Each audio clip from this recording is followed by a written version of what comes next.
Now, you listen to me real good. I've told you once, I said it 1,000 times. You get out of those pagan, satanic, religious, Christian churches. Christians do not follow the commandments of the Bible. Christians do what they want to do. They make up their own laws, their own rules, and their own regulations. Come out of her, my people, and come out from among them. And it's real simple and easy to ascertain who are these people you need to come out from. Easy. Number one, if they keep Sunday, that's an automatic sign that you need to not have any fellowship with these commandment-breaking, wicked deceivers and seducers and bewitchers of the truth. Simple.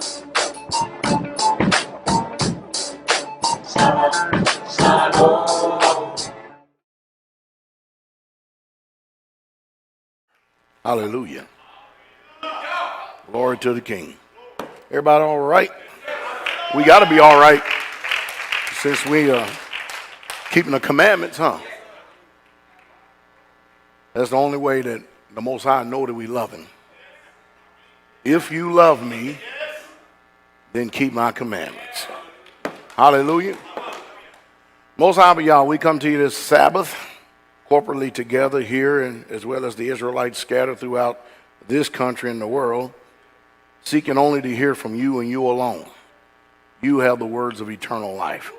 So use this vessel here today and open the ears of your people, the understanding, to speak to our hearts, to bring about a truth and a lifestyle that will bring glory to your magnificent name.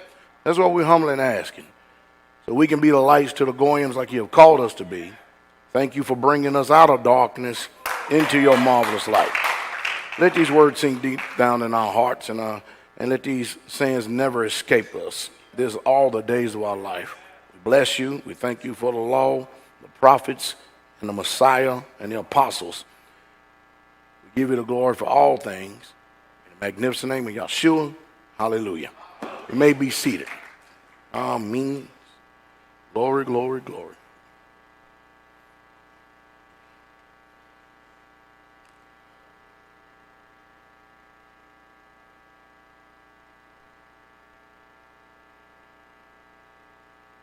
Well. We've had some extremely interesting teachings, hadn't we?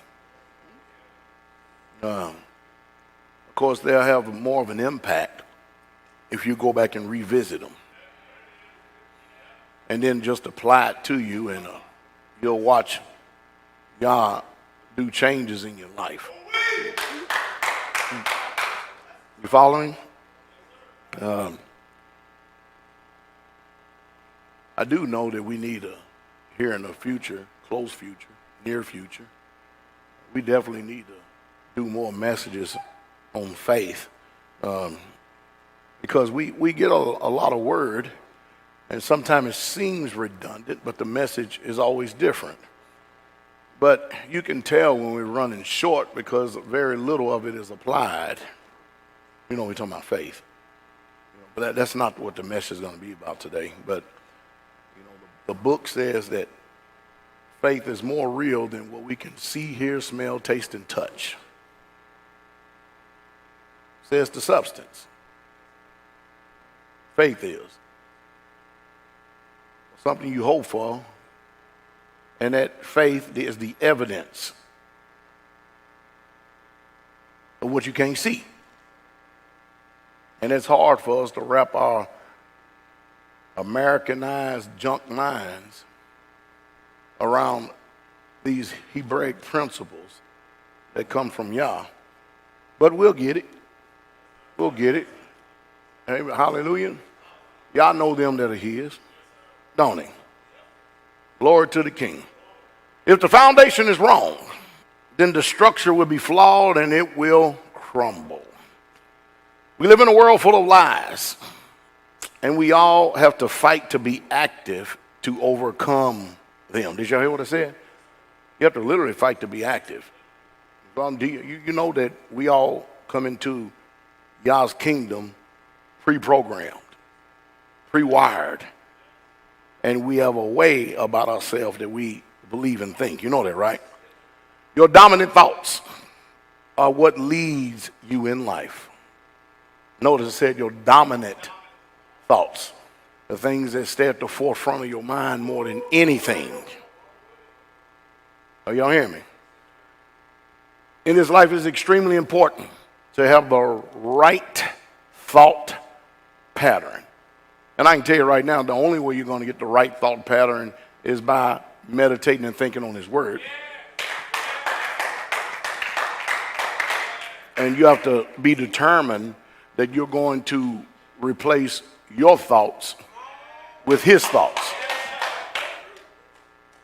So this is part of the battle of life. You don't ever sit back sometime and you so-called thinking, but you don't ever catch yourself and you just off you go. And then you'll snap back into it for a moment. You come out of days and nothing still didn't change. You didn't do anything about your thoughts. You didn't check them, see if they were of Yah. You see, you have to be proactive in this. You know, you passive. There's no room for being passive and being an Israelite. All of us have a way of looking at things. And we all have better to look. We all have better look deep into ourselves and make sure that we are viewing the word of Yah the way he does. Also, we need to make sure that we view our life the way that it should be, the way he wants to see us. Does that make sense? See, does the word of Yah really form your philosophy? Does it really? Your thinking.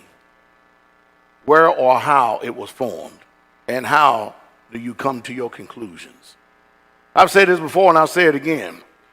You have been formed by your upbringing, your experiences, movies, environment, and the majority of these things we view and see, even after conversion, does not come from the word of Yah, but rather our thinking is centered around our life's experiences that we've had thus far. Proverbs 23:7 says, "For as he thinketh in his heart." So you are the sum of your thoughts. Your whole essence, everything that you believe about yourself and the way that you are is all accumulated by your thought pattern, the way that you think. Yeah.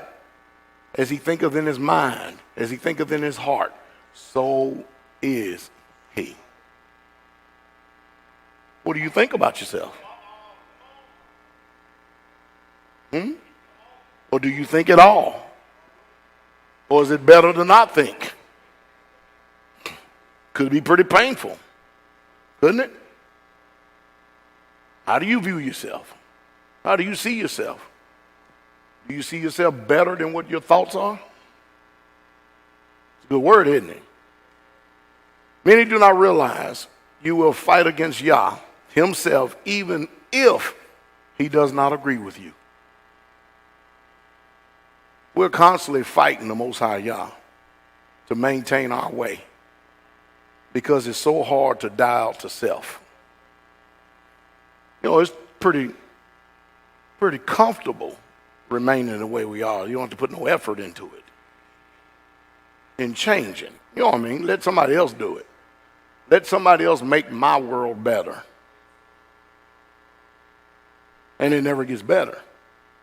Because when everybody else changes, you still have you have to deal with. Huh? Yahshua said, from within. From where? From within. Out of the heart of man proceed evil thoughts, adulteries, fornications and murders, thefts, covetousness, wickedness, deceit, lasciviousness. Look at this one. An evil eye. Anybody ever looked at somebody with an evil eye before? Did you ever catch yourself before? Did you ever ask yourself, now why am I looking at them like that? Why am I looking at them? And you know it's a spirit too, because when you look,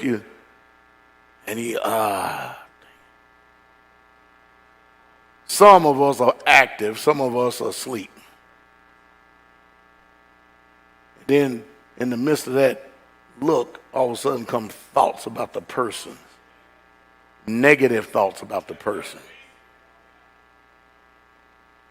You know, that's Satan setting up an attack. Using you while you're cloaked in the veil of Israelite garments. Uh-oh. Blaspheming, pride, and foolishness. All these evil, it didn't say good things. It said all these evil things come from where? Why do we always blame everybody for what we feel? You angry, you want to make somebody else angry. You mad, you want everybody else to be mad because you mad.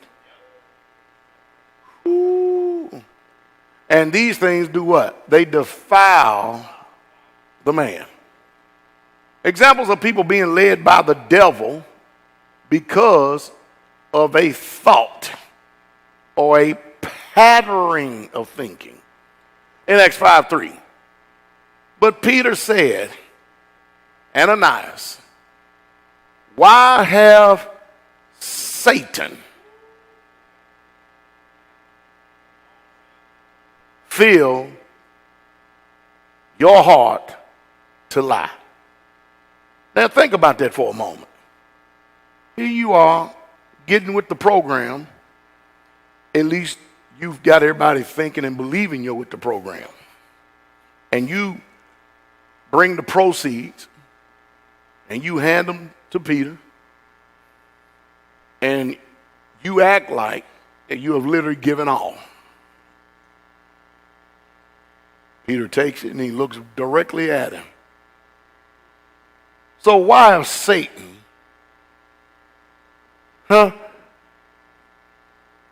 filled your heart to lie to the Holy Spirit? Now mind you, who's sitting in front of him? Peter is. It's deep. How would you like to be talked to like that? See, when the early assembly was being established in that day, the Most High, because of the apostles, was extremely involved in the life of his people. He's still extremely involved in our life.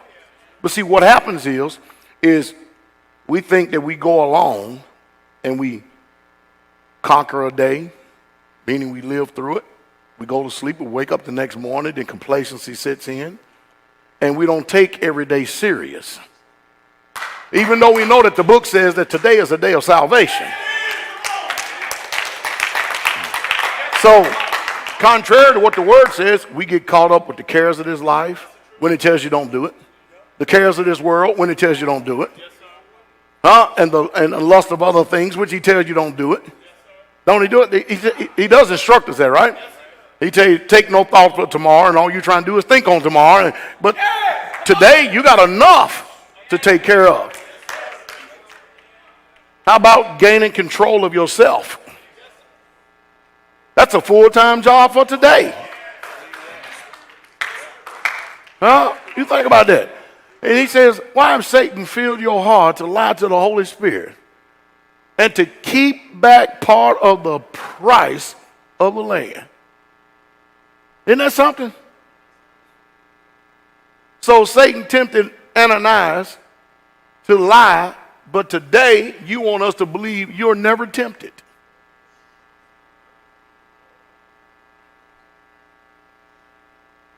Ain't that the truth? Some of us can sit right flat foot in front of somebody and swear up and down that they telling them the truth from their heart and knowing that it's a lie. You ever had Satan speak through you and you know it was Satan? But yet and still, you still yielded. Now, don't the book say give no place to the devil? But what you going to do? Now, everything's going to be all right, okay? Everything's going to be all right today, all right? You don't have to sit there with your Finkster muscle all tight and carrying on. Everything's going to be all right. All right? I can tell how much word you have in you based on your behavior and actions.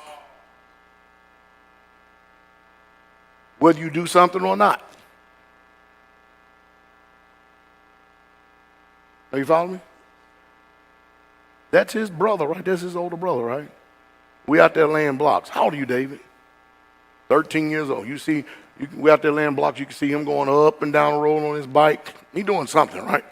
As soon as he got finished doing what he needed to do, he comes right over to the building. His brother's not there. He comes right over to the building. How can I help y'all, Pastor? What can I do? You know where that comes from? That comes from good instruction. Boy, let me tell you something.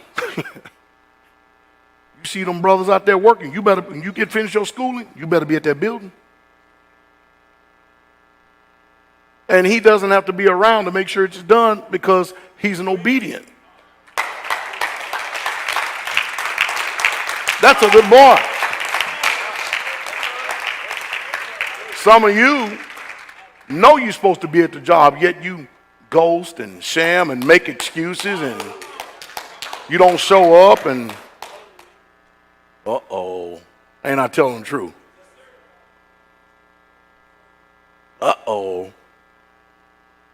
See, you can tell what's in people's heart by what they do, right? I can tell you how much you're submitted to the flesh while deceiving yourself. Thinking you're submitted to Yah. The amount of word you have in you will determine how mature or immature you are. See, the word is a light unto our feet and it's a lamp unto our path. A lamp unto our feet and a light unto our path. The word is. That means every step you're supposed to be taking each day is supposed to be led by the word.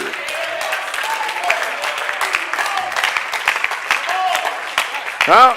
I mean, if y'all listened to me last night, I said some things last night.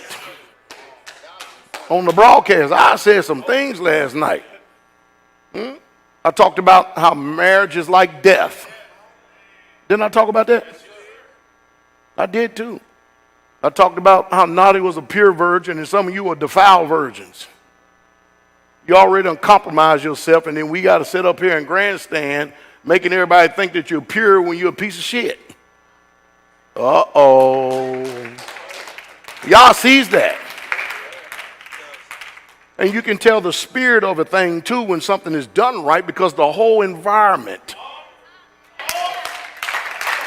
is just a righteousness in it.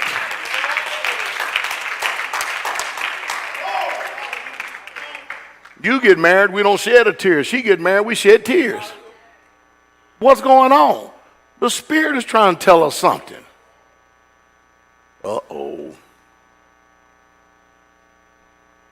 You know, y'all better hope and pray that when my days of preaching is accomplished, that the Most High is going to raise up somebody else to be able to give out this word. You know what I mean? 1 Chronicles 21:1 says, Satan stood up against Israel and he provoked or he moved David to number Israel.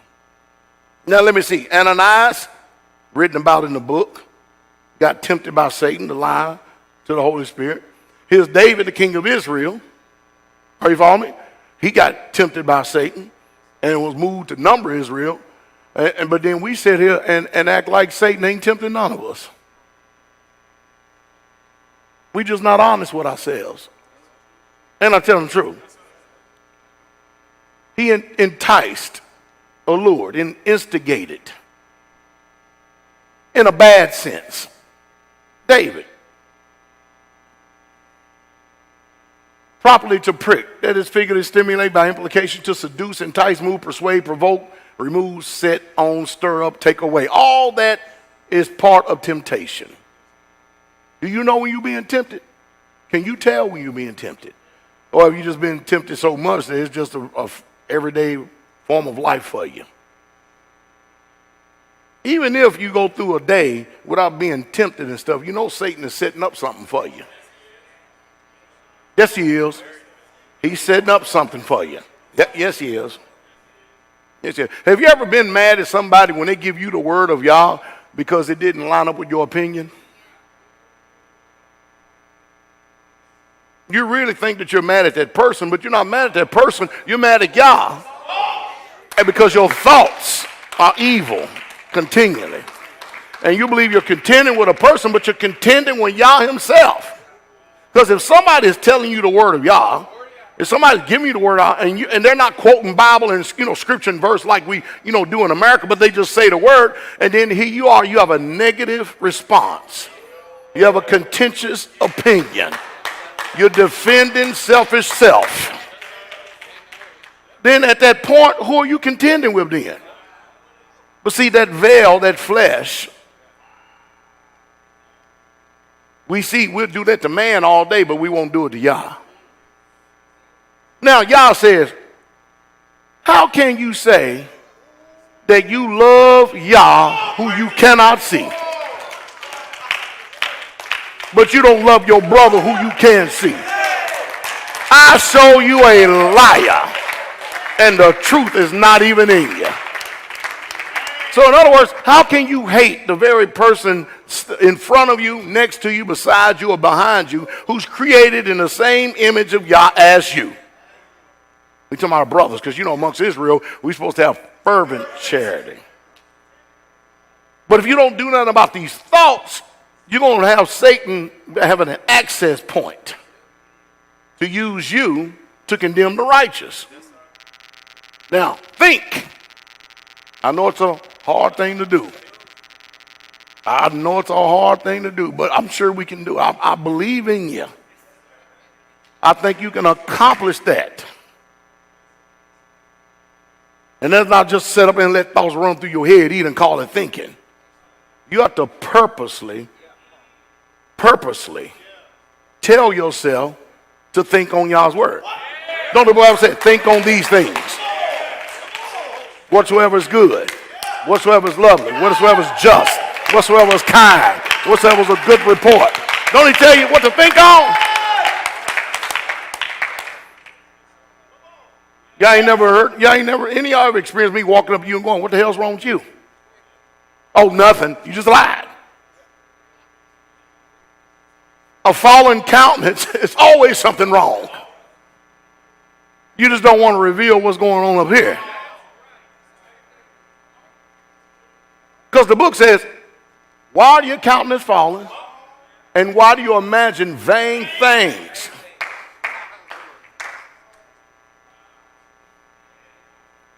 Nobody ever comes up to you when you're like this. What you thinking, man? Give me, I want to think some of that too.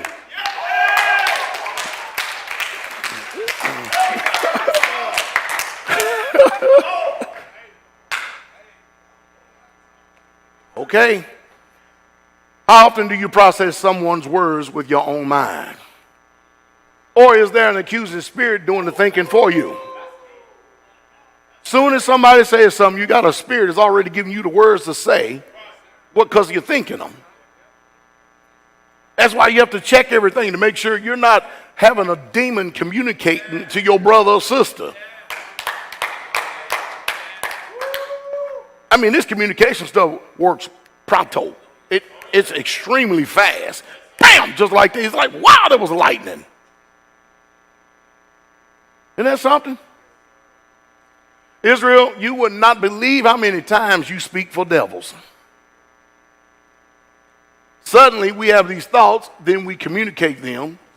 Question: how did Satan entice David? Isn't that a good question? Did he talk audibly to David? No, he didn't. These were David's thoughts. Nobody would ever known. They would have thought that was just David. David, as a king of Israel, you ain't supposed to number the people. You don't tell me what to do. I'm the king. Now we're defending Satan. Uh-oh. Isn't that true? And we get mad at somebody if they challenge us in what we know we should do because you become one with their thought.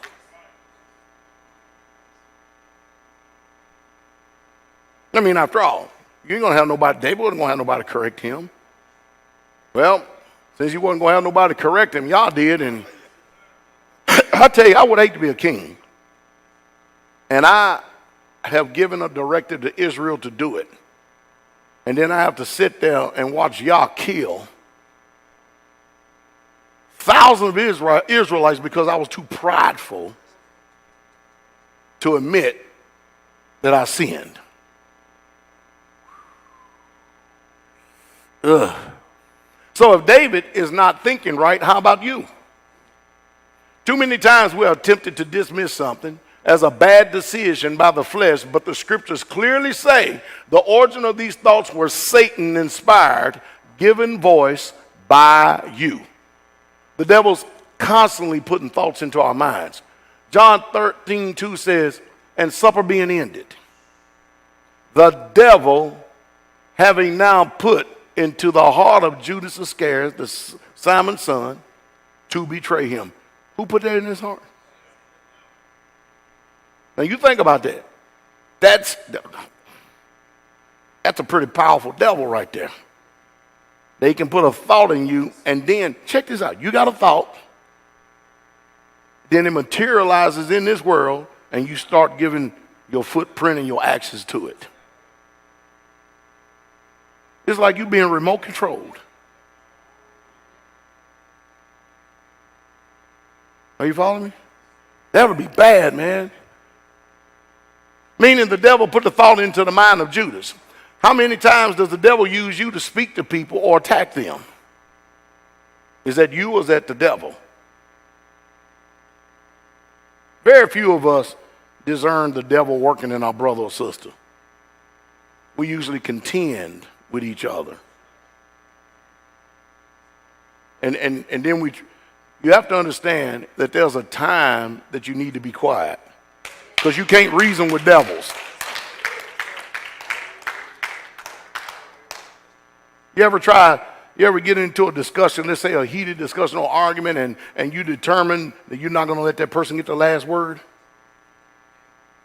What is that going on? Only by pride?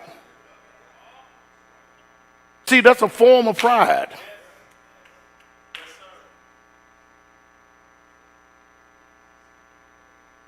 I mean, if there ain't no wood, the fire will go out, won't it? But then we got to ask ourselves, is it really that important? It's important if you want to keep that old man alive. Uh-oh. Because to not engage in that type of activity, that means you have to dial to that flesh. Uh-oh. Remember what I said last week? You can take a corpse, you can spit on it, kick it, talk about it, put it on fire, run it over, insult it, and it will not say one thing. It won't do it. It won't do it. I don't care. A dead man will not respond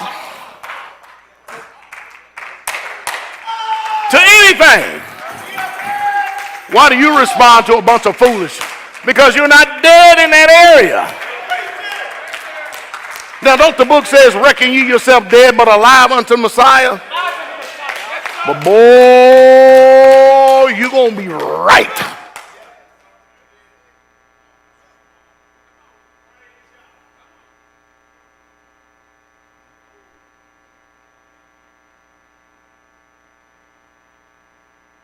A dead man can't die. He's already dead. See, we got a lot of areas we just need to die out to. Let's just go on and admit it. We really, truly need to admit it. Yes, we do. If you can discern that there's contention and strife, right there, wait, hold on. Ain't nothing going to respond to that but but the old man. Don't sit up and hide behind the scripture. Why, I had righteous indignation. Shut up. You're a justifying liar. Uh-oh. Let's look at the scripture to see how active the devil is in Israel. Uh-oh. Wherefore, my beloved brethren, let every man be swift to hear and do what? We always try and dominate conversations. We can't let people get a word out edgewise before we got our thoughts racing so hard. We got it.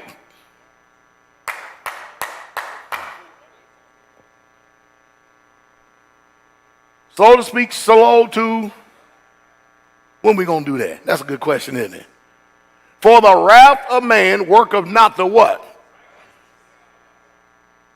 Wherefore, lay apart all filthiness and superfluity and naughtiness, and receive with meekness the engrafted word, which is able to do what? Save your soul, excuse me. This flesh is a veil, and many times the devil is using us to deceive us simply because we know that we are Israel. But that does not mean everything that comes out of our mouth is from Yah. Most of the time, you're communicating your unregenerated mind to those around you, and they are deceived as well, because for the sake of peace, they will keep silence or either agree with you. Do not agree with someone when they are wrong. Tell them the truth. Now, what I'm saying is, there's no need to continue to keep trading words. Just say, I don't agree. Good, I'm done.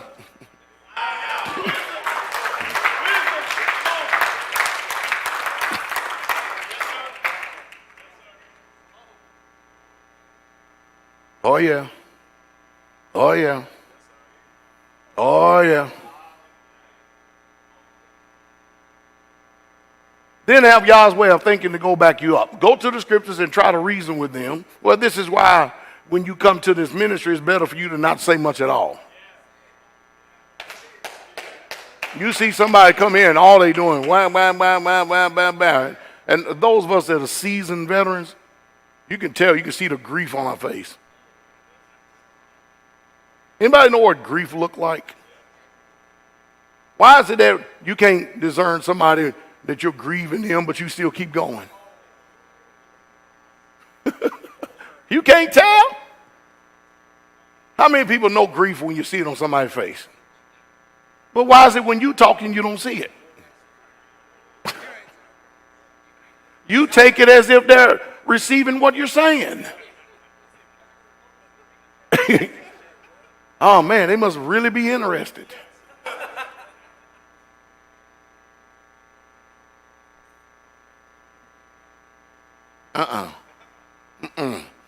Because you talk more, and the more you will expose yourself how cardinal you are. There's no way you can be in this for a few years and actually think that you think right. Let me tell you something. I don't give myself no passes. At least I try not to.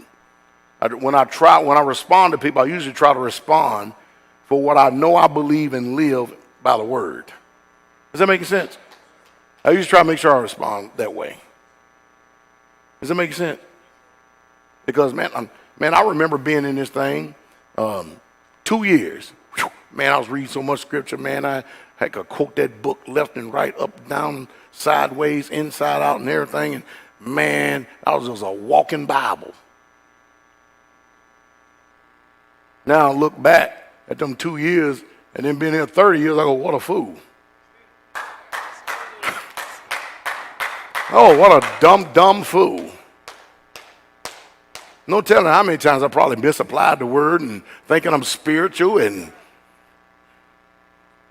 I look back and I go, oh boy. Yeah, it's a good thing to keep your mouth shut, isn't it? Because you might be sitting in front of somebody who know what the hell you're talking about, and they can see your BS, and you're blinded to yourself. That's bad, isn't it? And if you get reproved and your heart's not ready, you may reject Yah thinking you're rejecting man at that correction.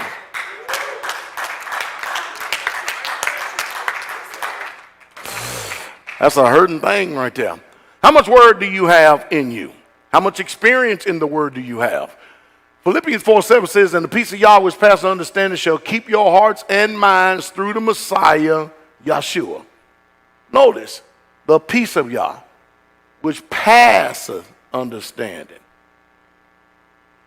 There could be a storm going on, not a physical storm, just a storm going on in your life. And you could just be peaceful and be still. But most of us, as soon as something happens, we respond and react the same way we would with a natural storm. We're not at peace. We're on edge. Fear, anxiety, instead of being still. Be peaceful. Know y'all got it.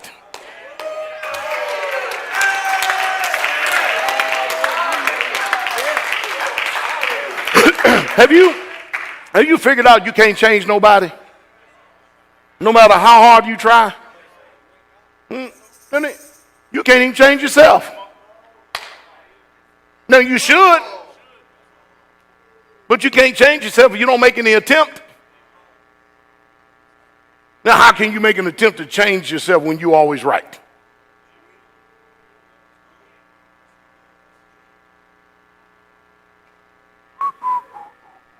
Finally, brethren, whatsoever things are true, whatsoever things are honest, whatsoever things are just, whatsoever things are pure, whatsoever things are lovely, whatsoever things are of a good report, if there be any virtue, and if there be any praise, do what? Now, how we doing in them categories? How we doing in them categories? Every day we're tempted to think outside of this. Yeah, we are. And that day, it actually makes us the person who we are. It's extremely instrumental in making us the person who we are. If there be any virtue, if there be any praise, think on these things. Those things which you have both learned and received and heard and seen in me, do. And the peace of Yah shall be with you. Which you have both learned, received, heard. Now, y'all think we get enough word here that we learn a lot? Do we receive a lot? Have we heard a lot? Then why aren't we doing it? Good question, isn't it? See, I realize that even when I'm here talking to all of us, I have it in the back of my mind that on these cameras right here, there's probably about 4,000 or 5,000 people out there that are watching. So I don't only just talk to us. Are you following me? So somebody got to take the sword when I'm looking at you and I'm talking to somebody else out there.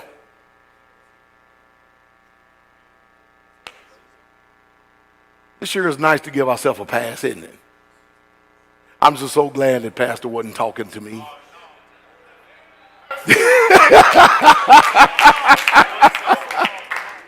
Huh? Oh, boy. So what is Paul saying? Paul is basically saying, be followers of me even as I'm also a Messiah. I tell you all the same things all of the time. Even me. Even follow me as I am of Messiah. In other words, just mimic. Then and only then will you see the fruit of it. Our relationship with Yah is personal, but you cannot expect Yah to bless you if you're living in open rebellion against him.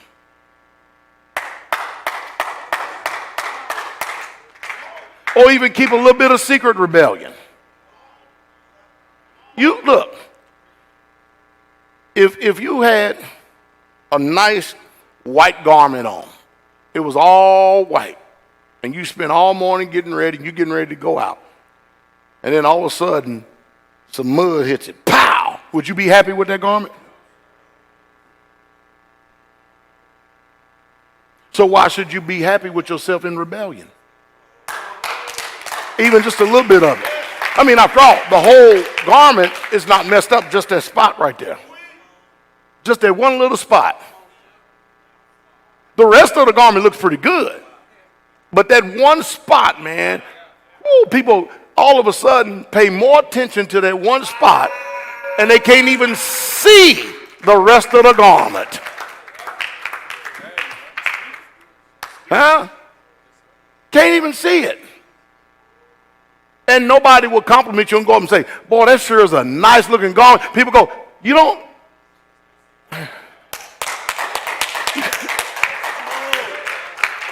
You don't see that? It's right there.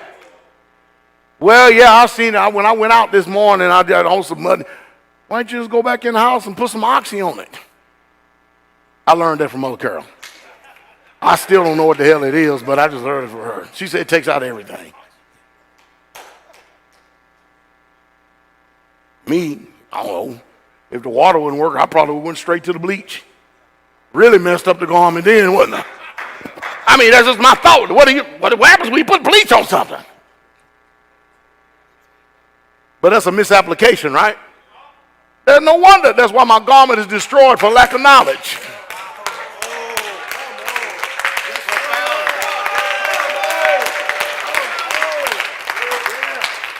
Now, for those you didn't catch on, I'm not talking about the garment.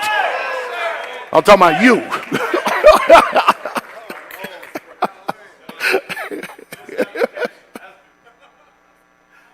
You. Rebellion is like the sin of divination, and arrogance like the evil of idolatry. 1 Samuel 15:23 says, for rebellion is as a sin of witchcraft, and stubbornness as iniquity and idolatry. And you know that every single bit, all of this originates right here in the mind. Every bit of it is. As a man thinketh, so is he. So you think on being rebellious. You think on being stubborn. You think on witchcraft. You think on idolatry and iniquity. You meditate on. As a man thinketh in his heart, so is he. Sorry, yes it is, because that's your thoughts. You are the sum of your thoughts. Because you have rejected the word of God, he have also rejected thee from being king. See, Satan cannot force you to do or say anything. Do you know what Satan's greatest power is? Does anybody want to know what Satan's greatest power is? And then the rest of the people say, nope. Let me try this again. How many of y'all in here?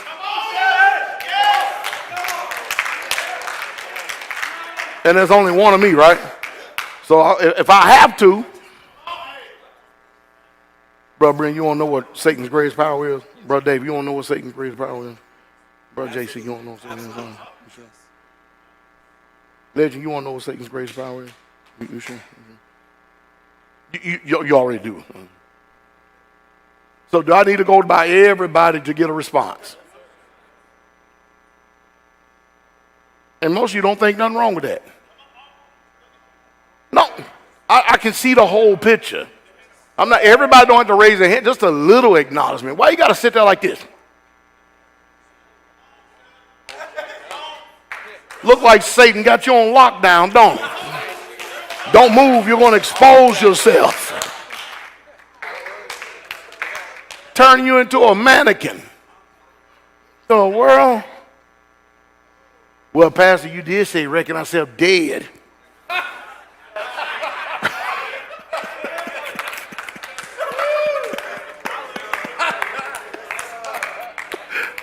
See how we do things? Woo. Satan's greatest power is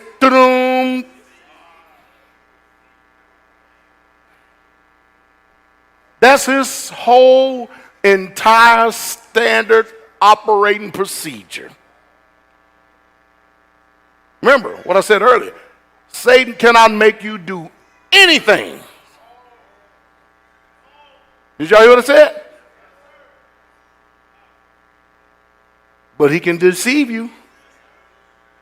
And if you're deceived, that deceit will cause you to do something.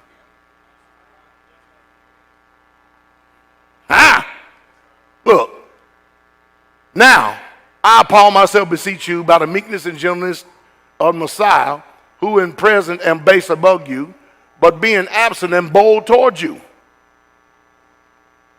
But I beseech you that I may not be bold when I am present with that confidence wherewith I think to be bold against some. I think I need to explain this as I go, right? Some people ain't going to get this. He said, I'm begging you that I might not be bold when I'm present with that confidence wherein I think to be bold against some. You ever notice that when you have to be bold against, most of y'all see me get bold at the wedding last week. Then y'all see me get bold against a brother against the wedding in the wedding last week? Well, the ceremony, the reception. You follow me? Most of you didn't see it. Don't worry about it. Are you following me? Which think of us as we walk according to the flesh. Some people think that when you get corrected, when you get reproved, that you're actually walking in the flesh. You know, the person is doing the correcting, oh, they just in the flesh. And you use that to insulate yourself from being corrected. Now, the book says corrections and reproof are a way of life. That's what the book says. Does that make sense? Excuse me. For though we walk in the flesh, we do not what? War after the flesh. So when can we get it in our heart and our mind, just for 1 minute here, let's just try this once, that when somebody tries to come and tell you something that is truthful, it's not always an attack.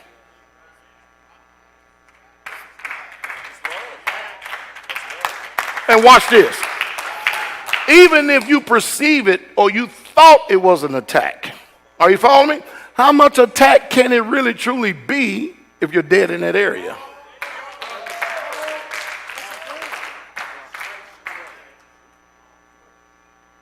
If you know there's somebody, a brother, is attacking you, why can't you just take it patiently? He or she is not physically beating on you.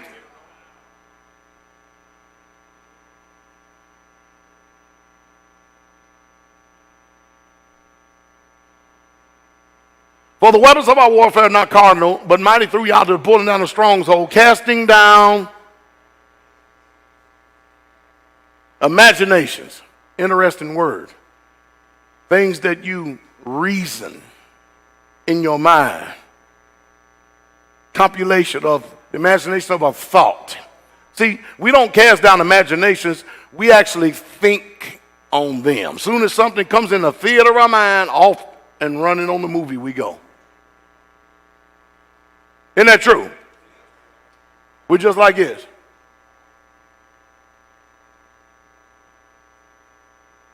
You ever catch anybody daydreaming before? What are they really doing? Has anybody ever daydreamed before? What were you doing? What are you thinking on something? You got to wonder what's going on that will lock you up like that, though. That's some serious power. I even saw this guy at the table the other day. He was locked in. I go, hey, boy, snap out of it. I'm glad you're back.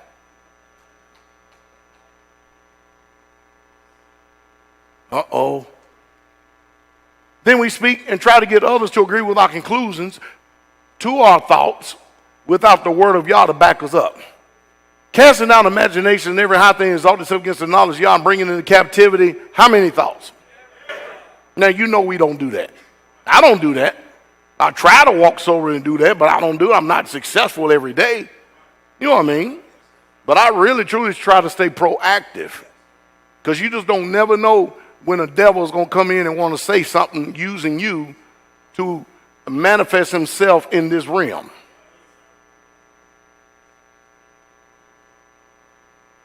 I'm going to say something. If you can control your thinking, you can control what happens in your life.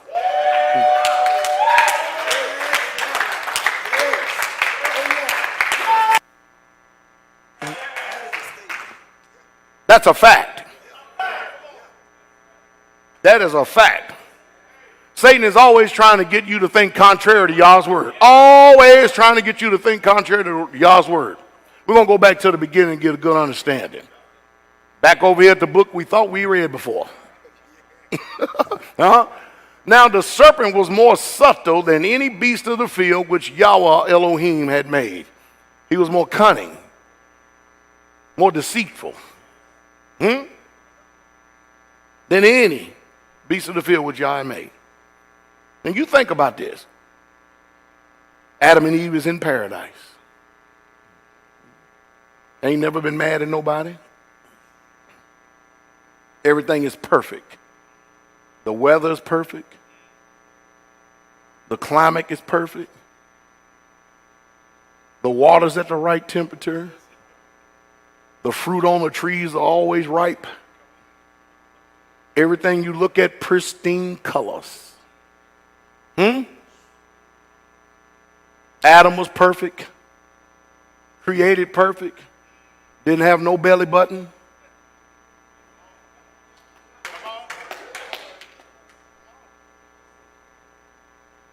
Y'all made Eve. She didn't have no belly button either. They were just perfect. And he said unto the woman, yea, have Yah said that you shall not eat of every tree of the garden.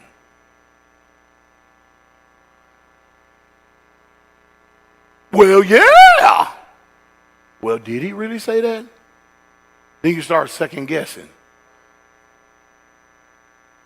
See, they at this time didn't think that this serpent was evil because there was no evil in the world.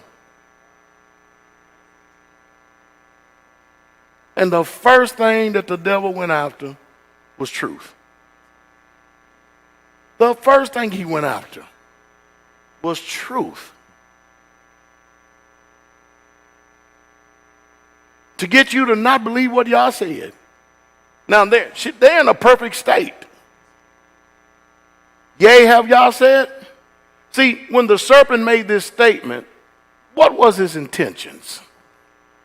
For you to doubt the word of Yah. You know the very word you should be living by. Don't you? Yeah, you do.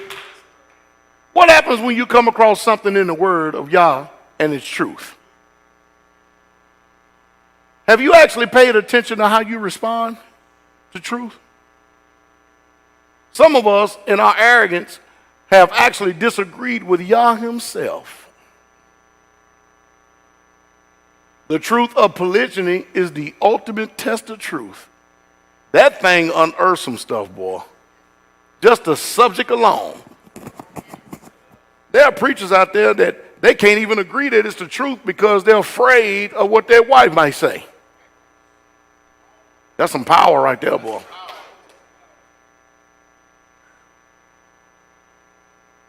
Somebody said to me, well, you know, they can't really agree with that because they might lose their family. Then you ain't never had it.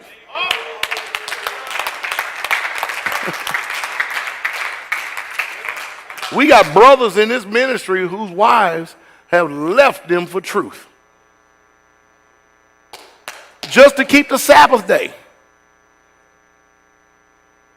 And every time I see something like that, the first thing I ask is, what shall a man give in exchange for his soul? We don't even think that these people are making choices and decisions that have eternal consequences. Let not the wife depart from her husband. But if she depart, let her remain unmarried or be reconciled unto her husband. Kabir's ex-wife just defied that boy. She lied on him, out writing books and everything else, deceiving everybody. She made an eternal soul choice to lie on him, man. And then not only that, said that he initiated divorce when we all know she the one who initiated the divorce. Then she turns and goes get married. How you think y'all gonna judge it? I'm gonna tell you how you're gonna judge. You're gonna judge it according to his word.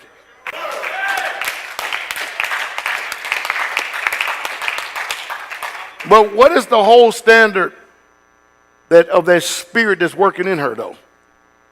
To deceive people. To deceive people. Are you following me? She 100% totally given over to Satan. 100%. But this truth about polygyny, man, look, I used to think there's nothing in the universe that triggers emotion like the word nigger. I was like, man, I used to sit and think. I was like, what word is more powerful than nigger?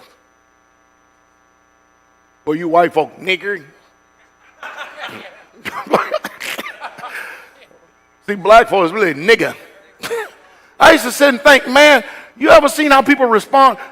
Don't you white people trip when you see black folks calling each other nigger all day long? But as soon as you do it, nigga, who the hell you talking to? Damn cracker. And then you be perplexed like, y'all calling each other nigga all damn day. Yeah, but you can't say that.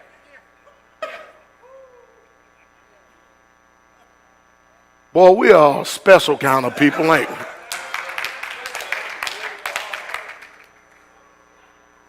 But I used to sit and meditate. I said, man, I've seen people fight. I mean, it's just like taking a grenade, popping it and throwing it in the middle. You want to start World War III, just...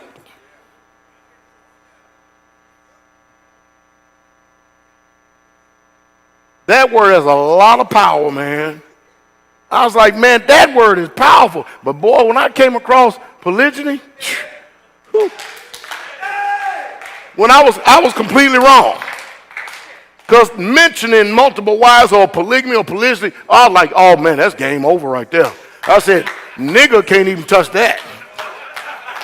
I mean, that thing excites so many senses, so many emotions, rage. Really? I'm like, and remember, when you come across some truths, you be saying, man, I wonder what's going to be more powerful than this. I wonder. And I'm looking and waiting on the next thing come. Because I haven't found nothing more powerful than this subject right here. Man, I sit and watch. Look, I've seen men and women literally become the judge of Yah on that subject. I've watched people call Yah a sinner. No, for real. Just because of an established Hebraic cultural lifestyle. I've sat and watched people call Yah a sinner, and they call all the men that are listed in Hebrews 11, the faith chapter, all weak men for participating in it. They even said that they're going to hell. I've heard people say, well, David is going to be in hell. I said, let me tell you something, man. I know a devil when I hear one.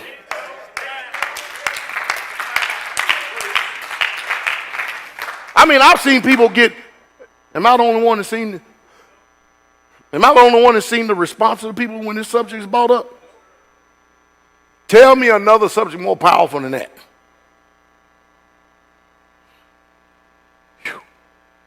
Nothing in this world brings more opinions, rage, and imaginations as this subject. Okay, back to Adam and Eve. And then somebody go, whew, I just don't know if I could take it anymore. I think I had enough. Damn it. By golly.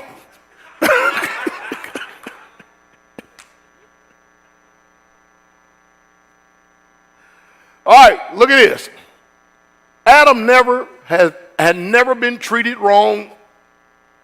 He's never been abused. He's never been lied upon when he was created. There was nobody around to accuse him of anything. It wasn't even in him. He was created perfect. Everything was perfect. The weather, the food, the environment, all of it. So the question is, how did Satan get perfect people to sin against Yahweh? How did Satan get perfect people to sin against Yahweh? Not only sin against Yahweh, but to do this while they lived in paradise.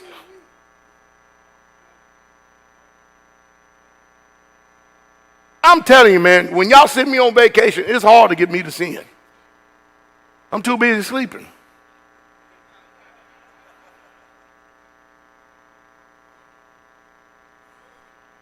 All I'm going to tell you, it'll be late night. You see, they have these shows, you know, fire shows and all kind of stuff. Sometimes they have singings, right? And I'd be sitting there like this. All this noise going on around me there, hit me out. Hey! You ever did that before? You know, hey, hey!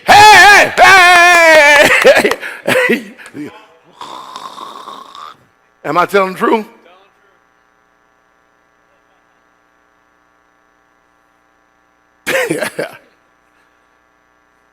It ain't the show that was boring, just I was tired. But in paradise,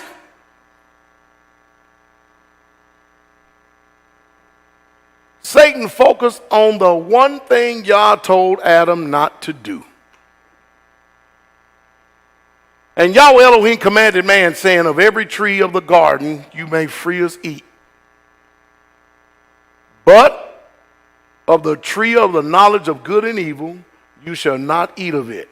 For in the day that you eat thereof you will what? So why do we fight so hard against the things that Yah has said in his word, even still today? Why? In the garden, Adam and Eve had dominion over the whole entire world. What was Satan's master plan? He got them to focus on one thing. One thing. And you know what it was? What they didn't have. They got the run-of-the-mill, thousands of trees full of fruit. What does Satan get you? You don't never focus on all the good things that's going on with you. You get so stirred up for one thing.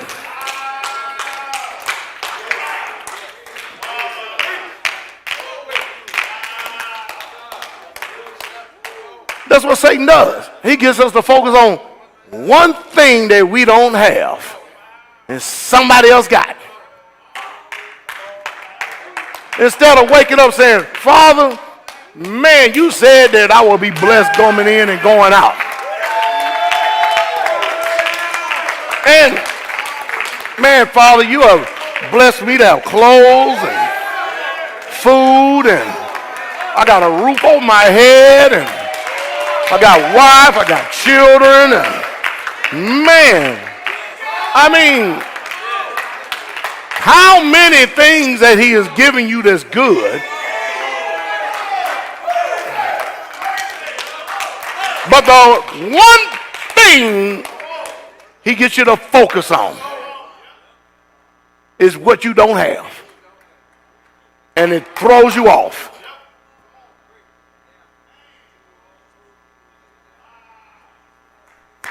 Father, thank you for my house.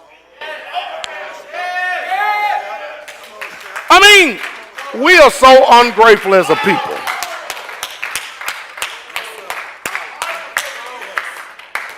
We'll get sick, and we'll pray, and we'll ask for deliverance. We'll fast, and I don't know why God why y'all ain't delivering me. I don't know why I'm still sick. But how many days have you lived and you wasn't sick?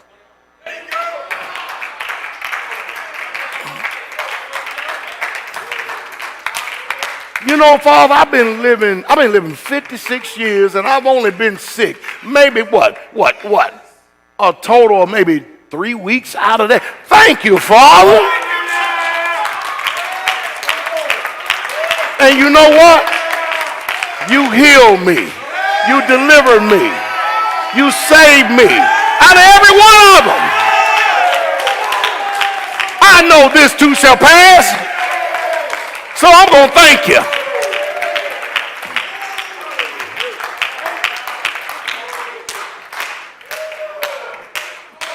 Y'all hearing this? Y'all hearing this? And that caused sin to come into the world. They had all these apples and pears and mangoes and, I mean, thousands of trees. And he got them to focus on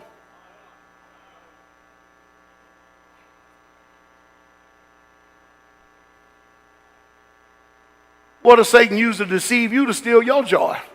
Just one thought. Get you to think on one thing and you forget all the good things. There's nothing happen to you and all the, oh man. We should all pay attention to how negative things influence us. Negative things have too much control in our lives. It's too much attention given to it.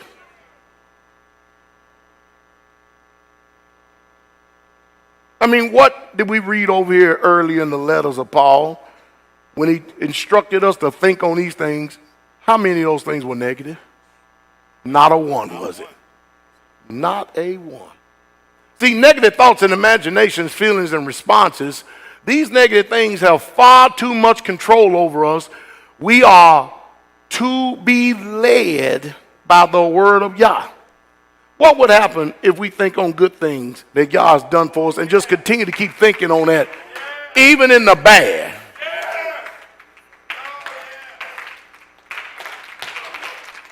Why do we have to focus on something and stay there for a week, months, years? Why we always got to be negative? I thought we were born again.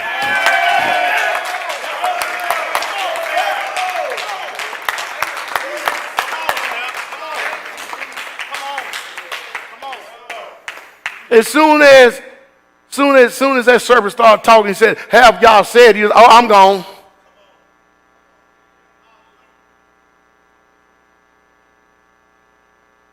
I mean, think about that though. That's deceitful devil, man. He got them thousands of, it's flabbergasted. Thousands of trees, and y'all already told you, there's one right there in the midst, leave it alone. You already heard it. All of a sudden, it became intriguing.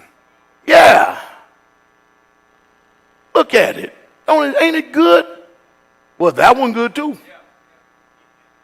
And that one and that one. They couldn't even see the rest of the trees anymore. See, when you focus on negativity, you can't see nothing else in your life. It becomes the center of attention. And death is working in you.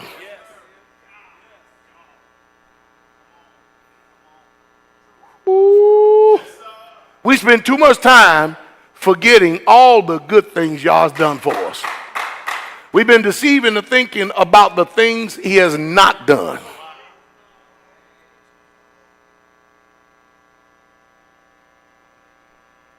Father, help us. Because we are a special kind of people. Ain't y'all been good to you?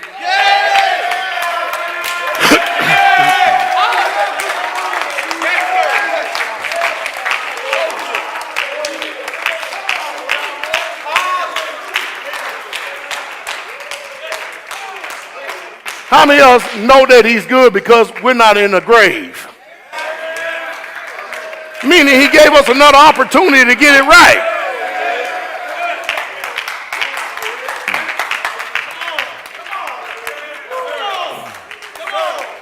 See what I mean?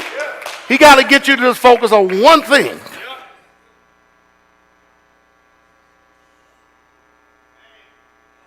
Boy, that's a devil, isn't it? Deceit. See, since we have been saved, can you remember all the good that God has done for you? I ain't talking about all your life. I'm talking about since you've been saved.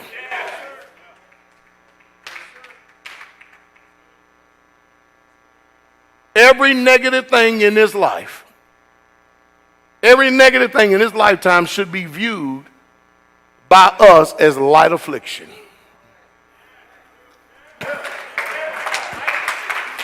I mean light affliction. I mean feather light affliction.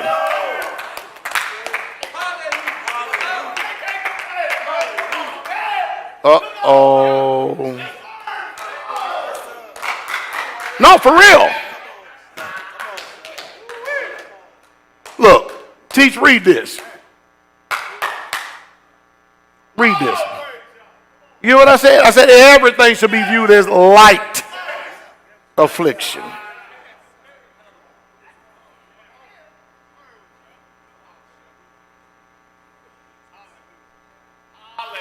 Hallelujah. Hallelujah.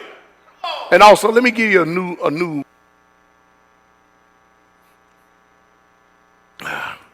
The book says, before I was afflicted, I went astray. So if the affliction is there, it's there for a reason. It's not there for you to cut a fool and act a fool. It's there for you to be still, learn, know why it's there, and weather the storm and get past it. Watch this. Listen to the book. Read, teach.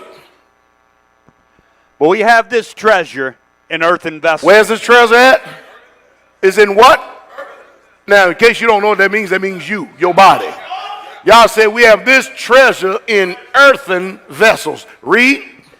That the excellency of the power may be of Yah.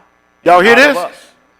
The treasure that's in earthen vessels, so that the excellency of the power of Yah is going to be seen in you. Read on. We are troubled on every side. Did y'all hear that? Do we not experience trouble? On every side. But what? Yet not distressed. We are perplexed, but not in despair. Hold on. You see in the way he's trying to tell us where we need to respond and act? We're troubled on every side, yet not distressed. Perplexed, but what?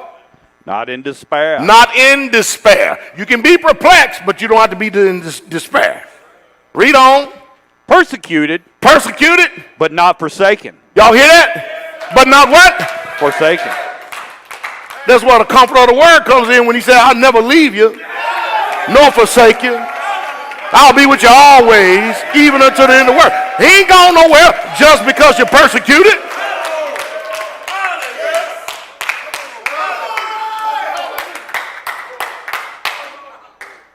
When Shadrach, Meshach, and Abednego was in the fiery furnace, he never left them. He never forsook them.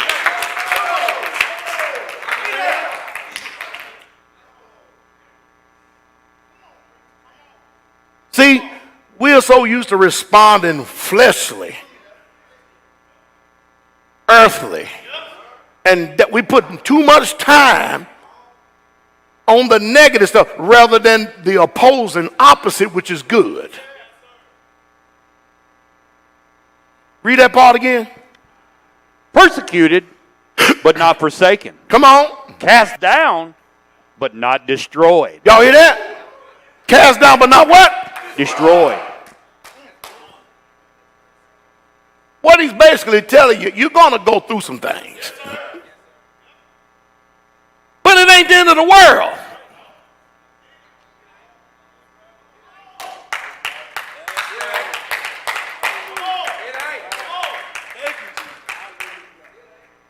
Many are the afflictions of the righteous, but Yah delivered them out of them all.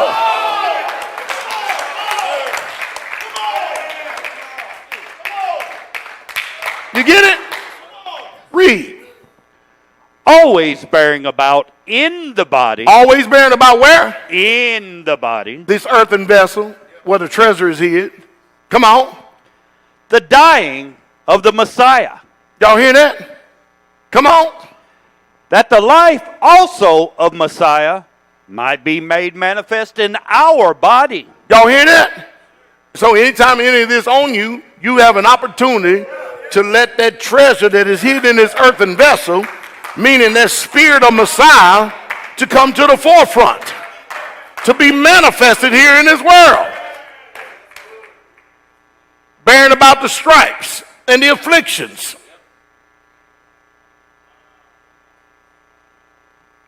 Read. For we which live are always delivered unto the death for Messiah's sake. Y'all hear that? We're alive and we're always delivered to death. In this world, there's always going to be something going on. An opportunity to die while we live. Uh-oh. But some of us, man, we just got to keep stuff going, though, don't we? We got to be a tool for the devil, don't we? No, you don't. You don't have to. You can yield yourself as instruments to righteousness. Yes, you can. Yes, you can. Yes, you can.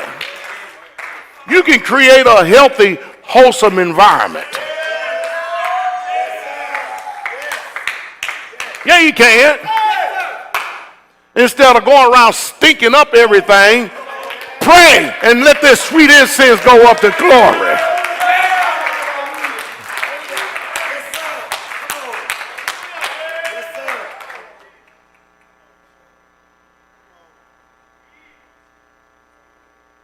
Oh, hallelujah.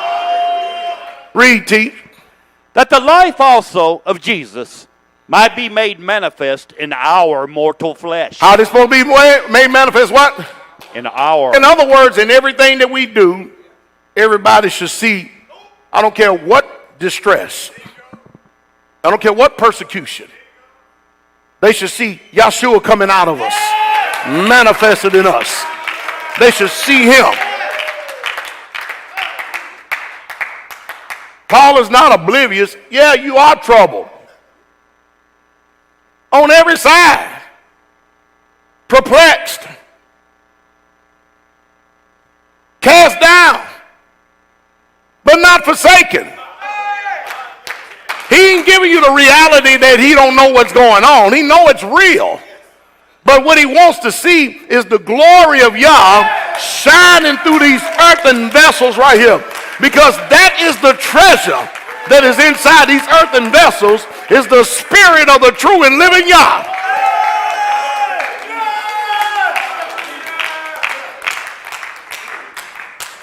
You don't have to manifest the devil. You don't have to, I was just in the flesh. Come on now. Come on, man.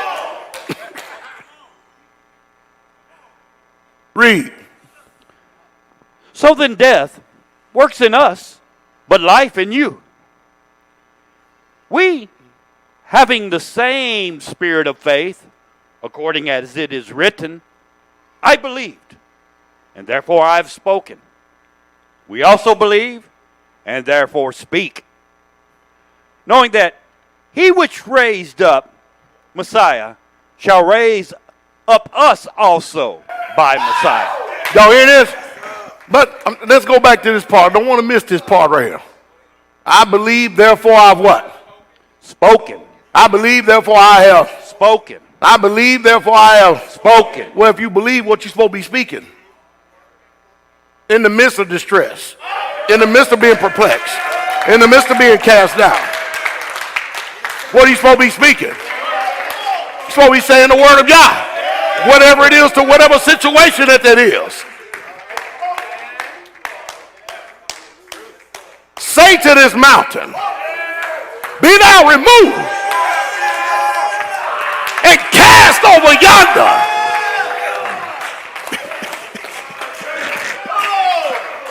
Woo, boy. How? Whatsoever things you desire, when you pray, when you speak, believe, you will have them, and you shall receive them. what did he say over there? Speak, read, teach, speak. We also believe, and therefore speak. And we also believe. Speak, we also believe. Speak, we also believe. Why do we always got to talk about the problem? I didn't say it wasn't there, but why we always spend so much time there? Why not bring life to the situation?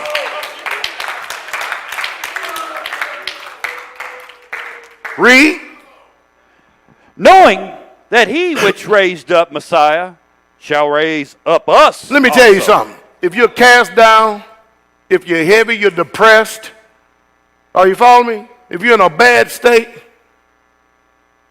Yahshua raised up Messiah. Can't he raise you up from that? See, it's about trusting in him, trusting in his word. Remember, read on, watch this. Knowing that he which raised up Messiah shall raise up us also by Messiah, and shall present us with you. For all things are for your sakes, that the abundant grace might through the thanksgiving of many redound unto the glory of Yah. Boy, there's some good words right here. He talking. Boy, he talking. Come on. For which cause we faint not. But whoa. For which cause we what? Faint not. Be not weary in well doing, for in due season you shall reap if you faint not. Don't sit there and act like it's the end. Don't sit there and act like this is going to be your life forever. Deliverance is coming. Hallelujah. The dawn of a new day is here. Hallelujah.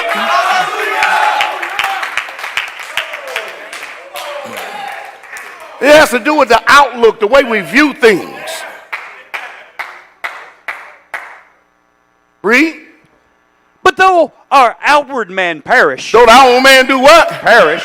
But the what? Yet the inward man is renewed day by day. How's he renewed day by day? By the word. Come on. For our light affliction. Or what? Light affliction. Or what? Light affliction. See, all that he associates light affliction.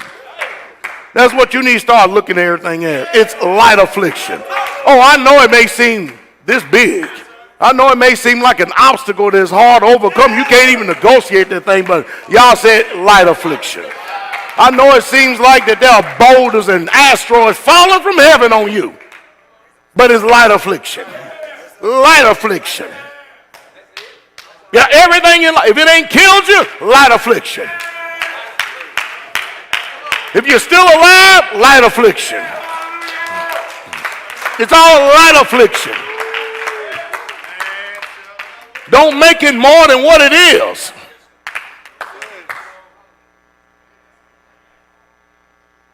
Read. For light affliction, which is but for a moment. It's for a what? Moment. Forever. Moment. Won't quit. Moment. Everlasting. Moment. Eternal. Moment. It's for what? Moment. It's only for what? Moment. You only here just for a season.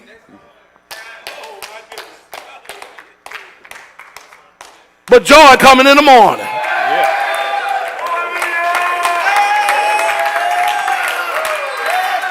And what? Man, in other words, stop staying in the place of Satan. Amen. Hallelujah. If you know the situation now, good. It's there. You can feel the weight of it. But keep your focus on Yah. Read. Which is but for a moment works for us a far more exceeding and eternal weight of glory. Y'all hear that? Y'all hear that? I mean, man, do y'all know we got to go through something in order to be perfected? But it's working in us an eternal weight of glory, though. Everything is happening for our perfection. It don't seem like it, not when you're in it, but it's there for your perfection. It's there so you can have an expected end.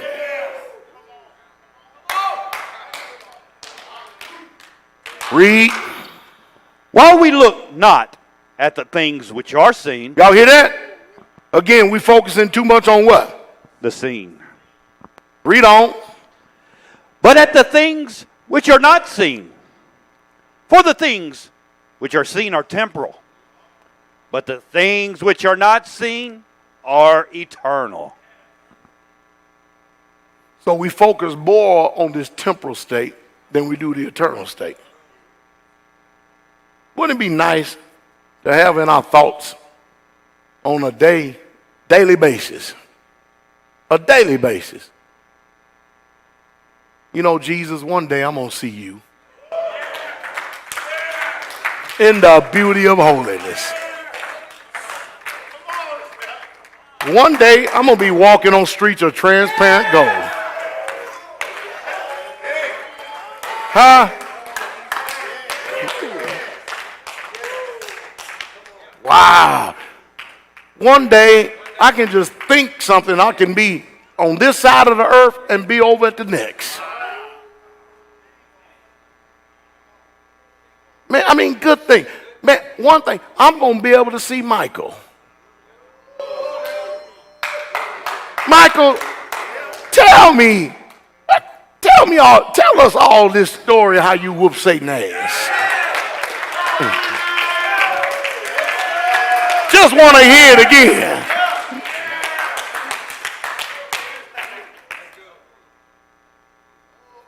Man. Hey, son, daughter, come here. Yeah. What you got, Father? Look, see, your name written down, Lamb Book of Life. Whoa!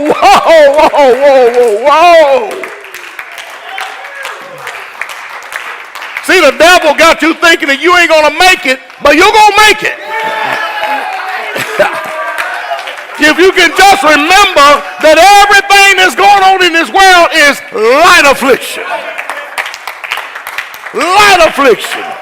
It's all light affliction. Stay focused. Keep your eyes on the King.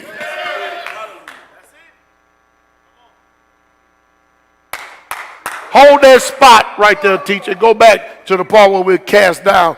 Go through that series again.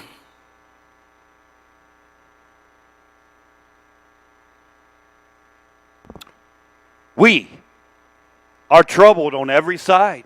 We're troubled on how many sides? Every side. So trouble's going to be there. But what? Yet not distressed. Y'all hear that? Don't let it distress you. Realize it's there, but don't get distressed. Keep your focus still on the kingdom. You recognize it's there. It's like you can feel heat. It's there. Just don't get too close. You hear that? We're troubled on every side. You're going to feel it, but we're not in distress. Because we have a hope. Isn't that right? Read.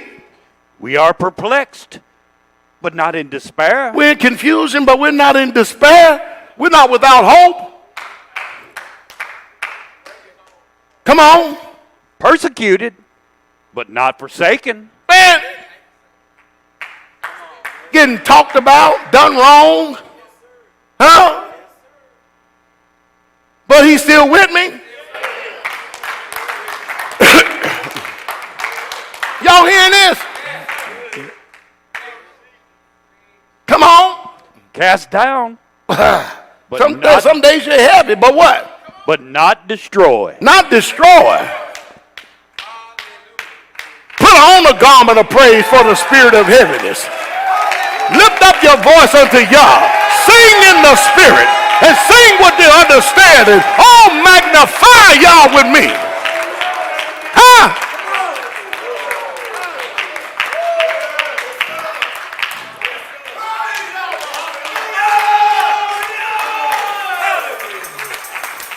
See, Paul is a realist. He realized this stuff is there, but then he goes on later on and associate all of this with light affliction. Don't let it move you. Don't let it move you. Y'all hear that? Stay planted like a tree by the river of water. I shall not be moved.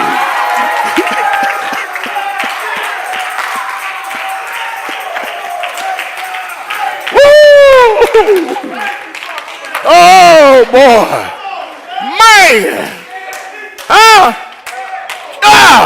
Boy, this is good. Woo! All right, go back to the other verse where you left off. See, happy are you if you know these things. Come on.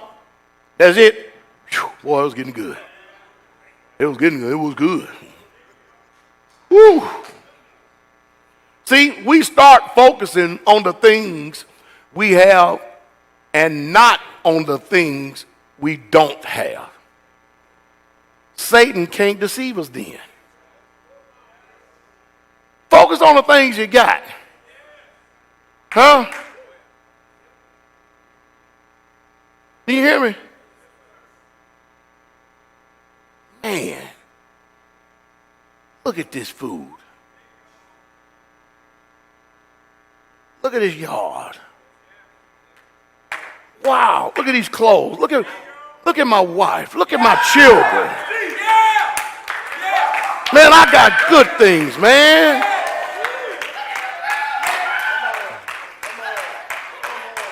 Man, I got joy. Man, I got the Holy Spirit. Man. Huh? Man. I got Jesus on the inside. Man. Wow. I got the joy of Yah, which is my strength.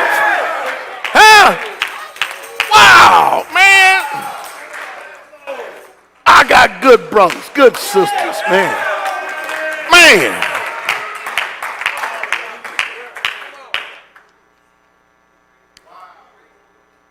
As long as you stay focused on things like that, you can't be deceived.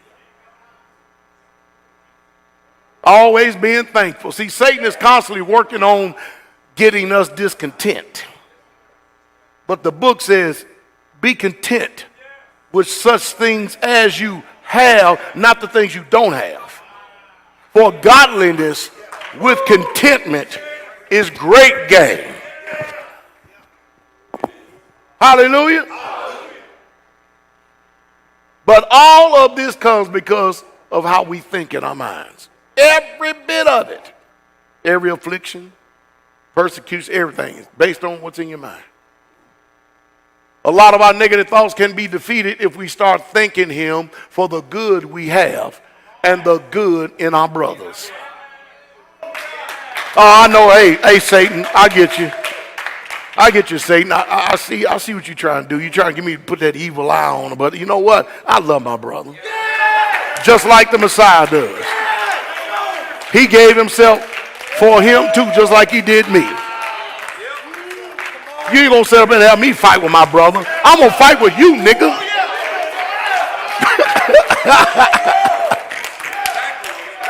Hallelujah. My fight ain't with them. My fight, we don't wrestle against flesh and blood. It's against you. Hallelujah. Look, it's easy for me to focus on the negative things about a person, but in my house, I look in my eyes and I actually say to myself, look at all the good things they do for me. Wow. And then I thank y'all for them. Shoot. That's beautiful. Wash my clothes, iron them, cook for me, massage me, squeeze on me, kiss me, hug me, man, say, babe, I love you. Boy, you're a good looking man. Ooh, what you got going on there? I go, what do you mean what I got going on? You gonna find out what we got going on tonight.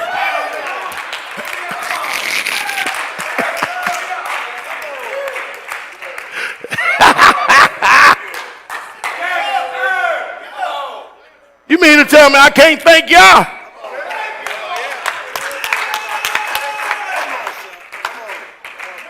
I can't bless him.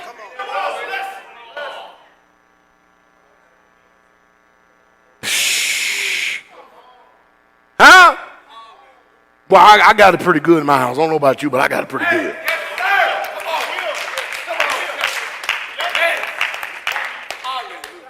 Somebody get the bomber and I go, ah.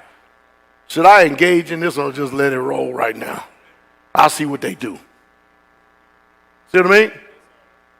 Because a lot of times you can go in, and if that spirit is there, boy, what you getting ready to do? Wrestle against flesh and blood. You're getting ready to fight against flesh and blood. It's going to be all flesh. I got a good idea. Click.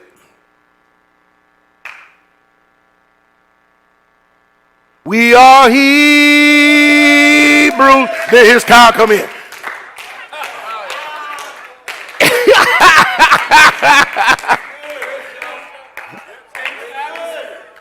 You put on some music, boy, you put on some music, his cow.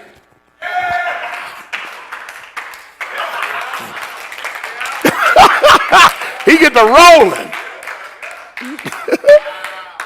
All of a sudden, devil gone, because everybody started focusing on him. Huh? Out of the mouth of babes.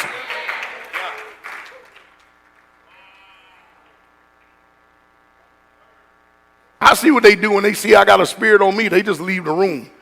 They conveniently go do something else. And I sit there with myself. I said, I don't blame them.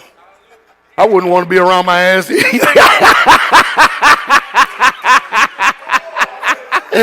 don't let me high and dry with the devil.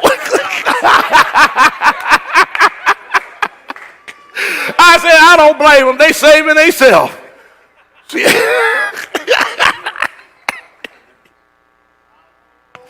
Woo! No, we don't do that. We don't go chase each other down when the devil is on us. You don't want to hear it, do you? Do you? You don't hear the truth on it. You know it's the truth. Come on. Y'all be slamming doors. Jesus. No, you don't want to hear it, do you? You're going to hear this today.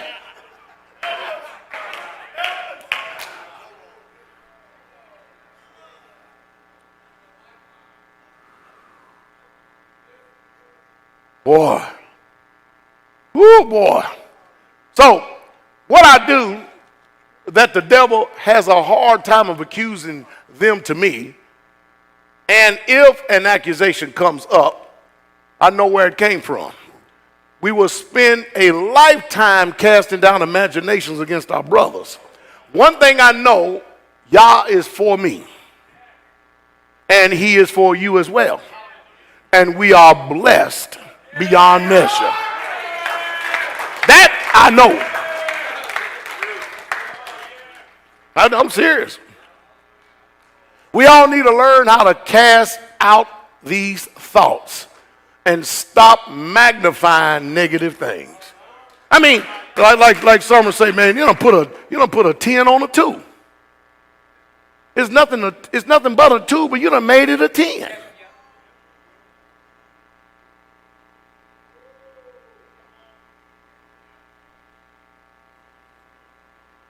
Putting a 10 on a 2. I'm not saying to put blinders on and act like they don't exist, but instead of us attacking one another, pray for them, meaning speak for them. Hallelujah. Now, remember, Satan, the only thing he did was just said, have Yah said. Got them to doubt the very word of Yah. I still can't help but stand here. You know, I don't know the exact amount, but you know how many thousands of fruit trees that could have been in that garden?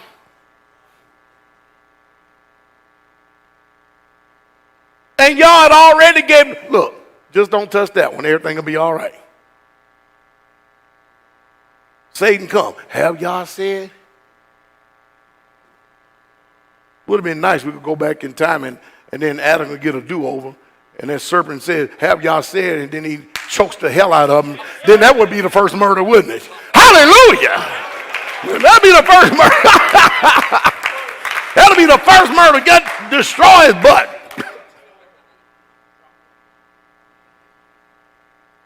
It just perplexes me, though.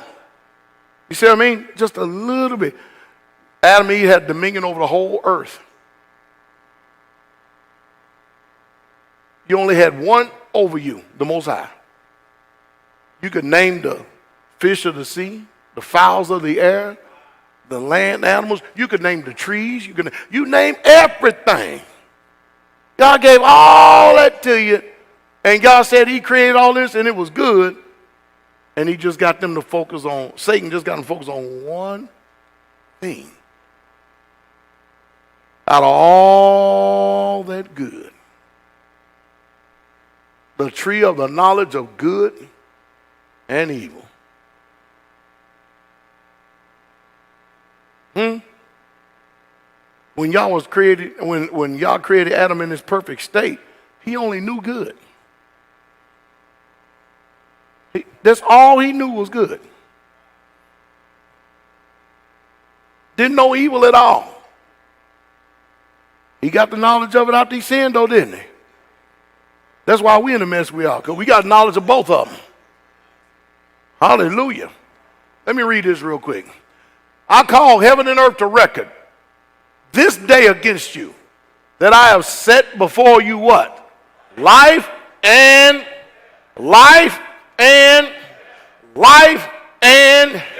blessings and therefore choose. Isn't there something he even tell you what to choose?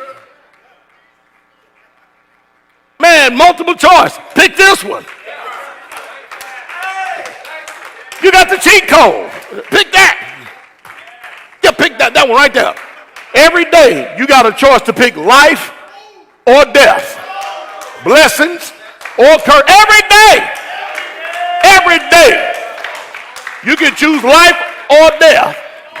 Blessings or cursing. I think y'all choose life. That both you and your seed may live. See, choices and decisions we make is going to affect our seed. It is going to affect our seed. Hallelujah. That's one thing that gets on summer nerves. You know what it is? When you drink something,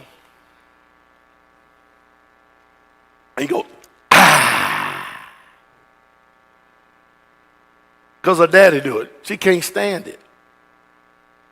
Can't you? You can't stand it, can you? And then one day out of the blue, nobody does it in the house really. One day out of the blue, his cow grabs a bottle and goes, ah. I go, I said, what? I said, light affliction, yeah. Y'all said she gonna get over this. Left her father's house and now she out in his house, have a son and he,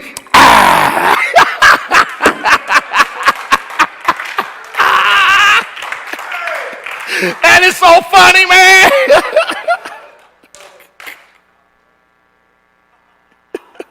I'm like, how does he know do that? These soul ties real, isn't it? Glory to the King.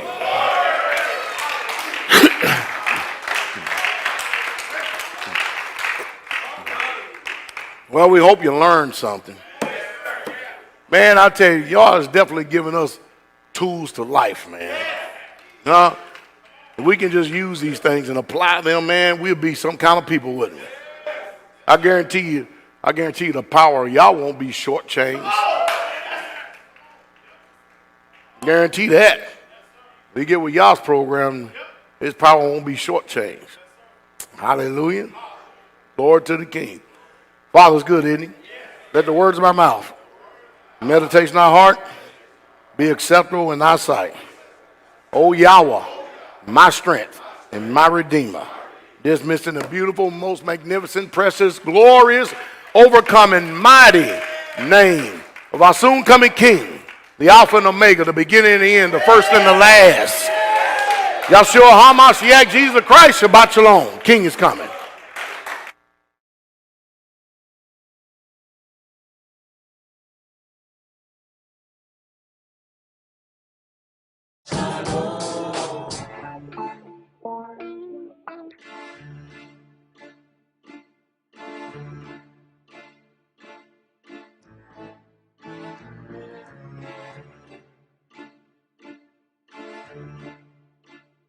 Uh-oh, look at him looking.